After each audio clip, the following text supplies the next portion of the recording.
In a league synonymous with excess, where teenage millionaires routinely bankrupt themselves on diamond chains and depreciating supercars, a shadow class of superstars operates differently. From billionaires hunting for Wi-Fi signals to finals MVPs driving rusted trucks. These are the 10 extremely rich black NBA players who famously live like they are poor. Number 10.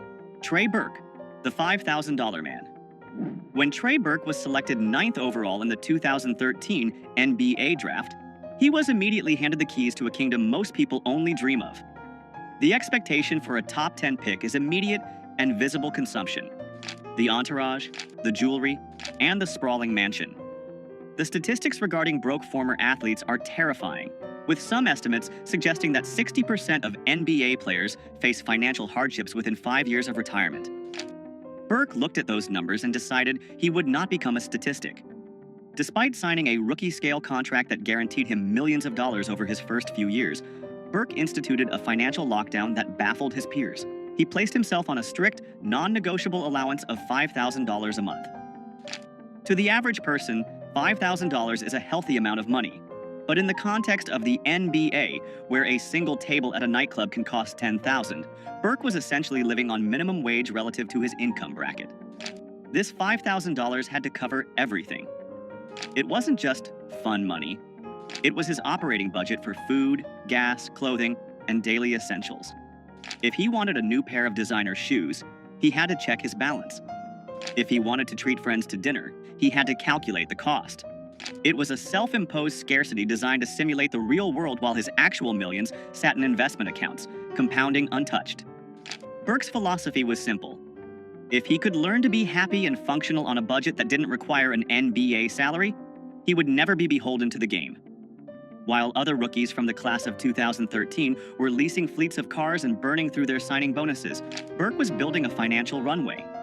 He understood that the hardest position to play in professional sports isn't point guard.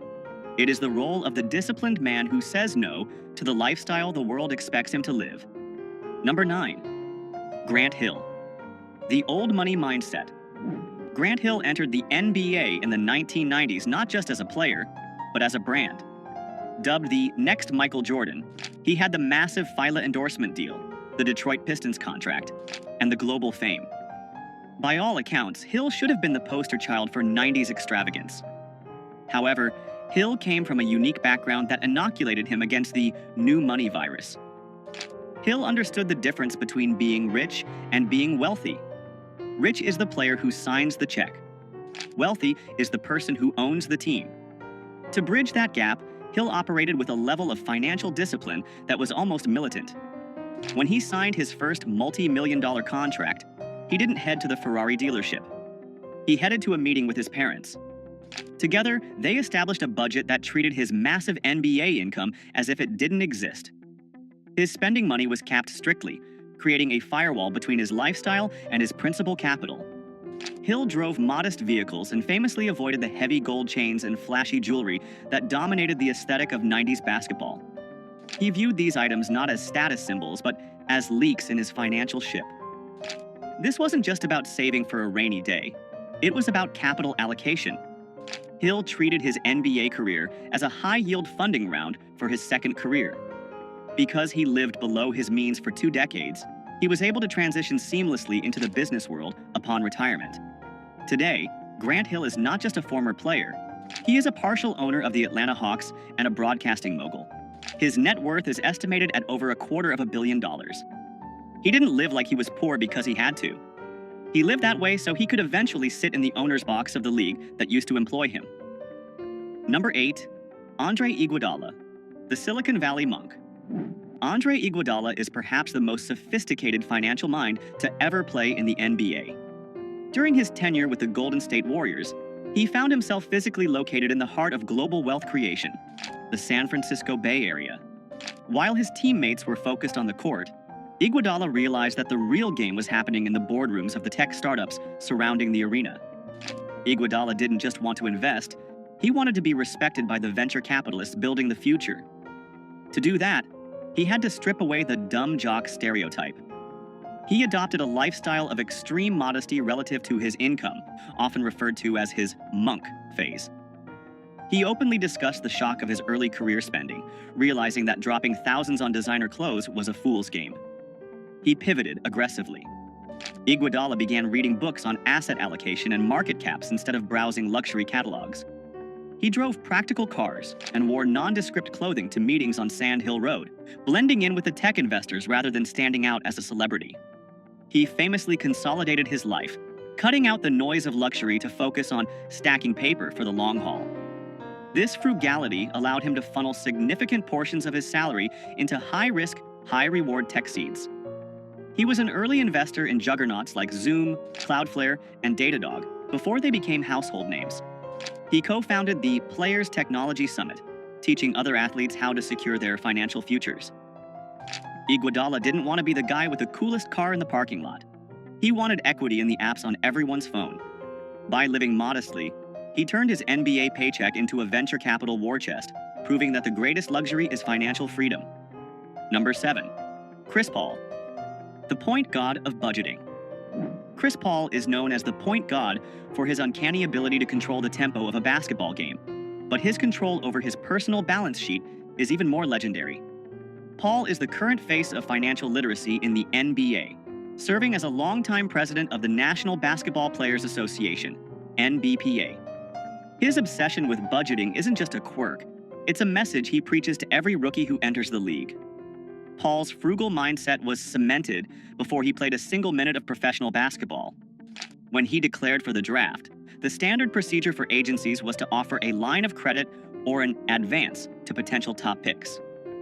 His agents offered him a $100,000 advance, flash money intended to buy the obligatory draft suit, the jewelry, and the down payment on a luxury car.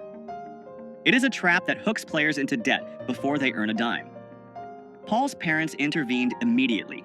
They advised him to reject the six-figure advance and take only $25,000.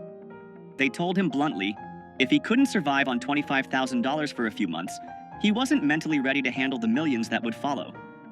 That lesson in delayed gratification defined his career. Even after earning hundreds of millions in salary, Paul remains notoriously careful with his spending.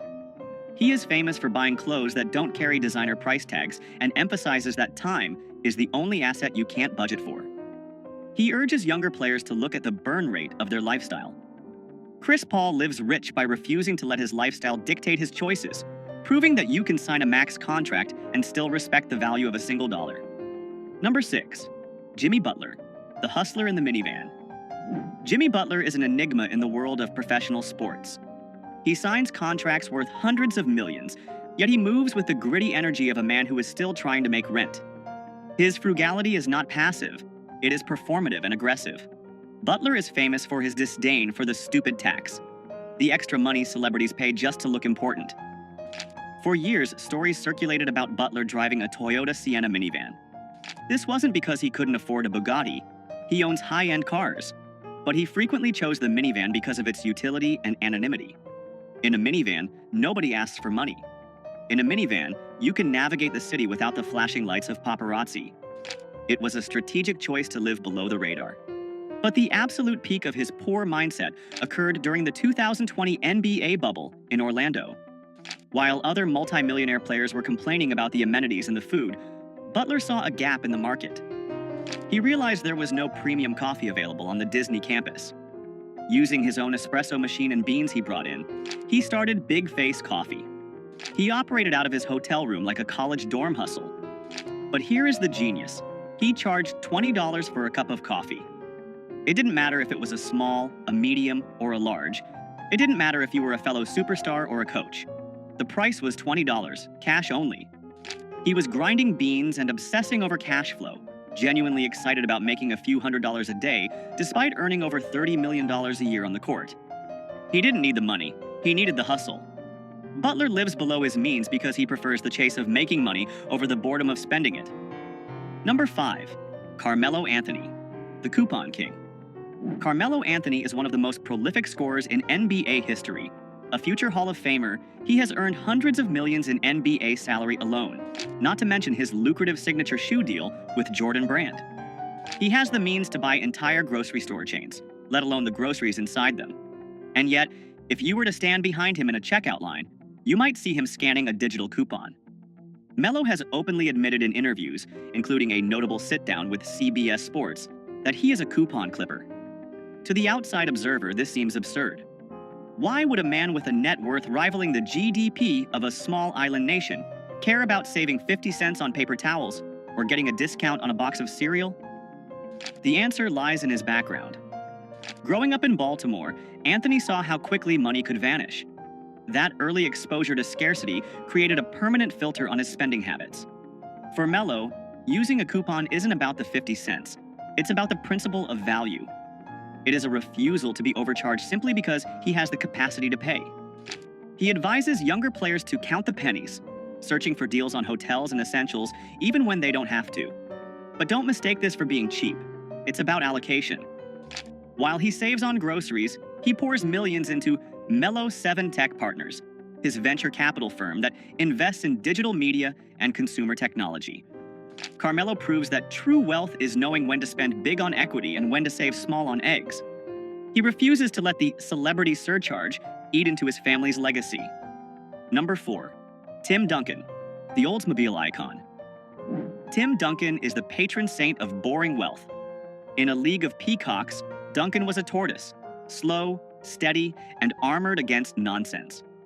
His 19-year career with the San Antonio Spurs brought him 5 NBA championships and over $240 million in salary earnings. Yet, if you saw him at a gas station in San Antonio, you would assume he was an IT manager on his way to a casual barbecue.